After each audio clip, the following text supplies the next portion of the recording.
International cricket council ने अगले साल फरवरी और मार्च में मुनक्किद होने वाले चैंपियंस ट्रॉफी टूर्नामेंट का हतमी शेड्यूल जारी किया। टूर्नामेंट में मजमूई तौर पर 15 मैचेस पाकिस्तान के 3 शहर कराची, लाहौर और रावलपिंडी समेत यूएई के शहर दुबई में खेले जाएंगे। आईसीसी चैंपियन ट्रॉफी में कुल 8 टीमें हिस्सा लेंगी, जिनमें Pakistan, Australia, England, India, Afghanistan, Bangladesh, जनूबी अफ्रीका और न्यूजीलैंड शामिल। इन 8 टीमों को 2 ग्रुपों में तकसीम किया गया। ग्रुप ए में मेजबान पाकिस्तान, इंडिया, न्यूजीलैंड और बांग्लादेश शामिल। ग्रुप बी में ऑस्ट्रेलिया, इंग्लैंड, अफगानिस्तान और जनूबी अफ्रीका को शामिल किया गया। इवेंट का पहला मैच पाकिस्तान और न्यूजीलैंड के दरमियान 19 फरवरी को कराची में खेला जाएगा। इवेंट में शरीक इंडियन टीम अपने तीनों ग्रुप मैच दुबई में खेलेगी, जबकि टूर्नामेंट का पहला सेमीफाइनल भी दुबई में खेला जाएगा। टूर्नामेंट का दूसरा, सेमीफाइनल और फाइनल लाहौर में शेड्यूल किए गए।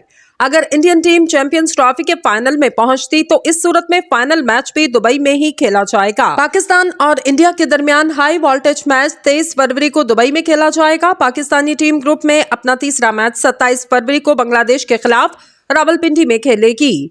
रवायती हरीफ इंग्लैंड और ऑस्ट्रेलिया के दरमियान मैच 22 फरवरी को लाहौर में खेला जाएगा।